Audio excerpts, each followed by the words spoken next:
No, no, no.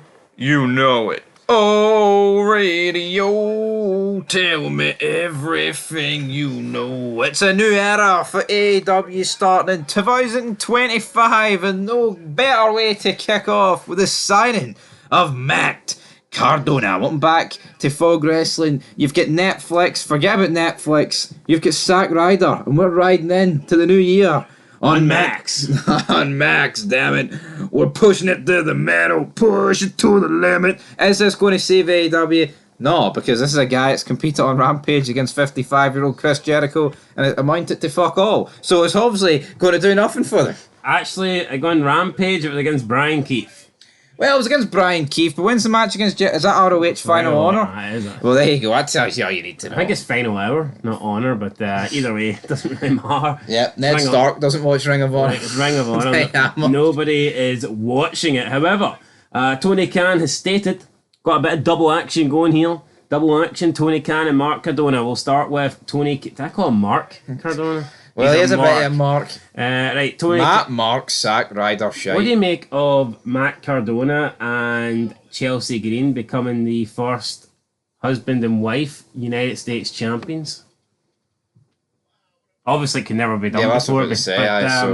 Pretty cool.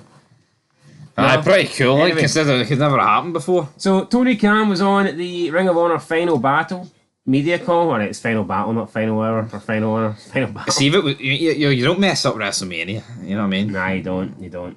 Wrestle Dream. So Tony Khan states that AEW World's End 2024 will bring an end of an era for AEW. And we will see a brand new era begin for AEW on Max beginning in 2025. So Tony Khan claiming that pretty much after AEW World's End, the AEW that we know is gone, it's done, it's finished. And starting in 2025, when we get into Dynamite on Max, we're going to be going in a brand new era. Now, will Tony Khan change things? Will we see a new era? Will we see anything new? Or will it just be the same AEW, but be streaming on Max? That's the big question here. It's the latter. Listen, if Shane McMahon's ever going to come, it's got to be that first Dynamite on Max. And so what, right? We've hyped Shane O'Mac up, man. So what if he joins? It would be pish. You know what I mean? It would probably be like in a consultory role backstage or something, never to be seen again. Hold on, you tell me you wouldn't take it? Of course I'd take it, but that's not the point. Like this shite. You've changed your tune. You were crying out for Shane McMahon for weeks. Aye, because you know what? This tune's been blasting for about 6 months, and you know what? That's torture. WWE Netflix, say what you want, right? WWE's shite, but that's a new era. That's a new era feel, as Tony Khan's fucking assets sizzle away there. Why is WWE on Netflix a new era, but AEW on Max isn't? Because, I don't know, Rock Cena. There you fucking go. And they're getting Matt Cardona. Matt Cardona's been offered a contract. There's no proof he's going to be there. No, this is just words for Tony. But I don't get. As Ric Flair would say, you got nothing. Yeah, but listen, Matt Cardona's already on Rampage.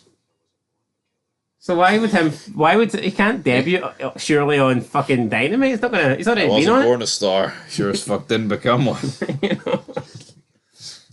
Anyway, the matches announced so far for AEW World's End are the following: Moxley defending the title against Cassidy, Jay White, and Hangman Adam Page.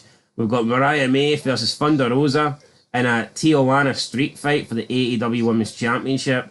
Taker Shita versus Powerhouse Hobbs for the International Championship. MJF versus Adam Cole. And both the semi-finals and the finals of the Continental Classic on the same night. So I didn't even realise Powerhouse Hobbs was back. I thought that guy had been missing for like a long time. Turns out he's back in AEW. Yo, there is... No, forget about the World's End card, man. AEW, it's gone. Say goodbye. Unplug the life support. Well, but we're trying to hype this up here. I will fucking take the hype back at it. No, it's done. No, it's done. Accept it. How's it done? Come to terms with it. It's only been on 5 years. Yo, things have lasted less than 5 years before, man. Yeah, look at the XFL. You know what I mean? Lasted like 6 months. This company's dead. See if Tony Khan actually come up with like, you know, like 5 bullet points and went, this is why it's a new era. It's simply it's a smokescreen. This is because WWE's new era begins on the 6th of January. So you try and beat them to it. Aye, with nothing. No, what's the new era, man? You know, Streaming on Max. why not go to TV 14, right? Why not actually like push the envelope? Why not get like fencing? Forget about fucking Shane. Get fencing. You know, all this stuff they could do. You know, promise you're going to reveal the Chris Benoit tapes or something. Do something drastic. But no, you know what? It's going to kick off with the fucking what do you call it? The Continental Classic Blue League, or is that wrapping up the World's End? I don't even know. You know what I mean?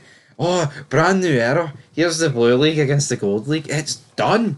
Moxley's going to come out and try and pour bleach down Orange Cassidy's throat when in reality I'm gagging for it to go in my eyes because the show's pish.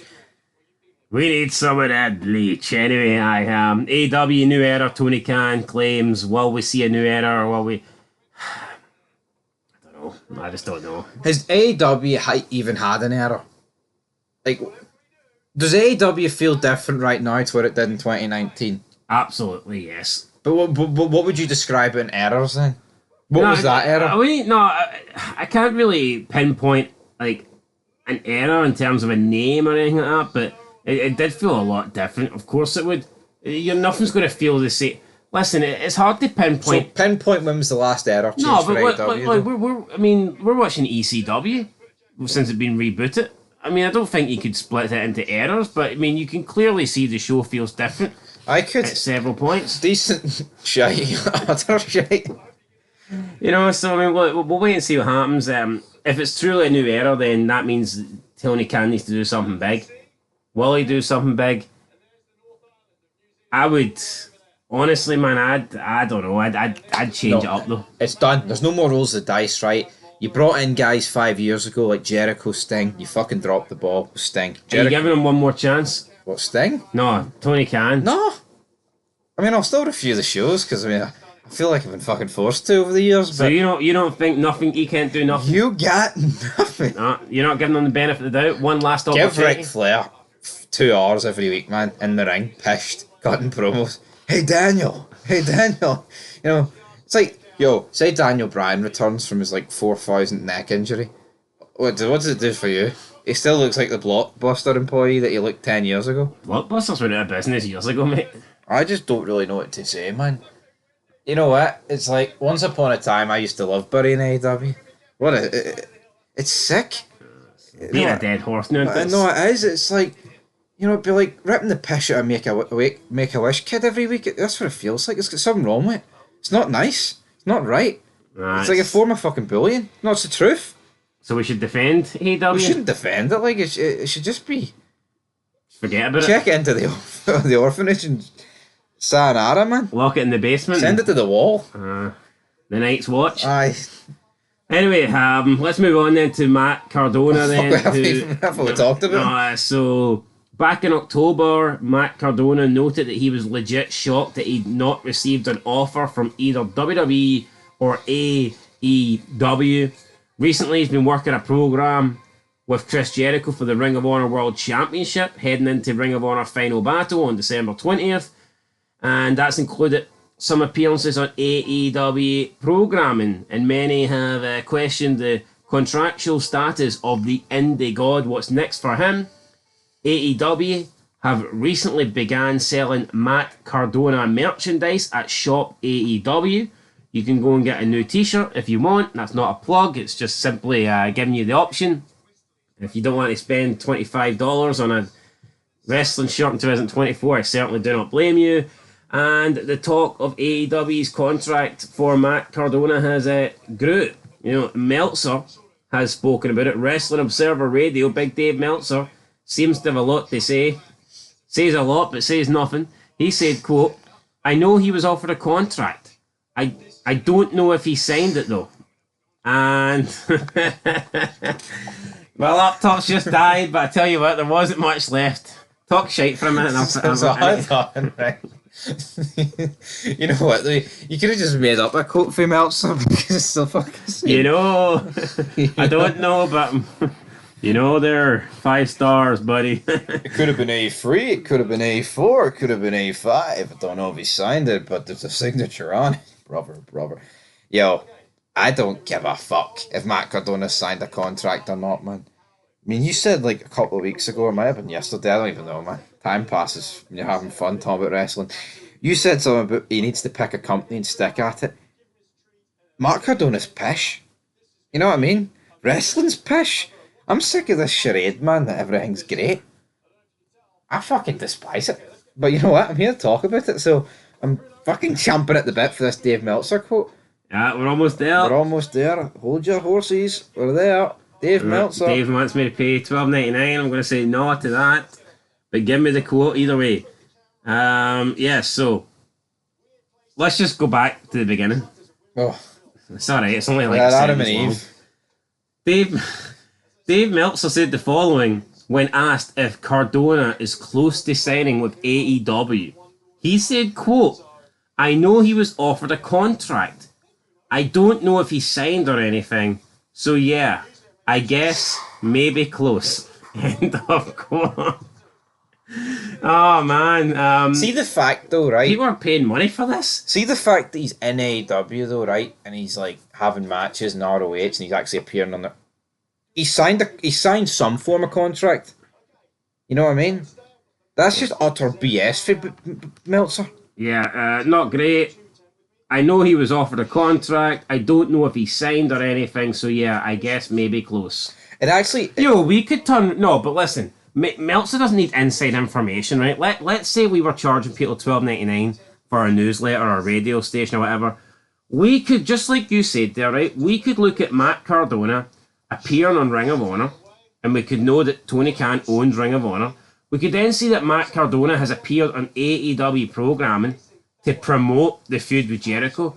We could just draw a conclusion and go, well, Matt Cardona's working on Ring of Honor, Tony Khan owns it, and he's been appearing on AEW. So my sources are telling me that there's a contract being offered to Matt Cardona, and it's just a matter of time before he signs it and becomes officially All Elite. Yeah. Yo, that's not Meltzer's not pulling strings backstage. Meltzer's not on the phone to dozens of people trying to find out, here, what's the Matt Cardona contract status? Like, anyone could literally go, here, Matt Cardona was on AEW. There's a chance he's actually going to become, You know what? All Elite. It actually pisses me off that like Meltzer and Alvarez have made careers talking about wrestling when they don't have a fucking Scooby snack. Meltzer's a millionaire. He's not a millionaire. I'd say he is. He's made millions, but he's not a millionaire. Well, if he saved it, he would be. Well, he's Saved probably it, mate. spunked it on Japanese DVDs. That's my point. I Literally literally those Japanese fucking DVDs. it's just wrestling's in a great place, guys. 2025 is the year. You think about how often Meltzer flies to Japan. You'd be better off just moving there. I don't know. Yo, flights are to Japan You aren't could build cheap. a bridge with his fucking tapes. No, but flights to Japan aren't cheap, surely. No. Fucking he probably flies over, man. Kada's magic carpet. No, or but something. do you think he goes to Japan that much? He's probably got like an annual kind of, I don't know. Airline? Aye. Do you think that's such, like he's probably got some sort of thing where here for Probably lands on top of the fucking Tokyo Dome. maybe, I don't know, like 10 grand a year or something like that, you get unlimited flights? Or do you think he's got his own private? I think Tony Khan flies him out. How mad is it though, right, that this guy could have some form of discount because he's a fucking nerd that talks about Japanese wrestling? Do you think the New Japan owner's a nerd? And he maybe flies Meltzer out first class? Private jet? I don't know, man. I honestly, imagine. Oh, why are you going to Tokyo? I want to watch. Fucking take a Shita against Tanahashi in the Tokyo Dome in front of 4 people. Yeah, sightseeing and I want to experience the culture. I want to see hard hitting Japanese style wrestling. Yes. Anyway, guys, that's it. Wrestling's shite.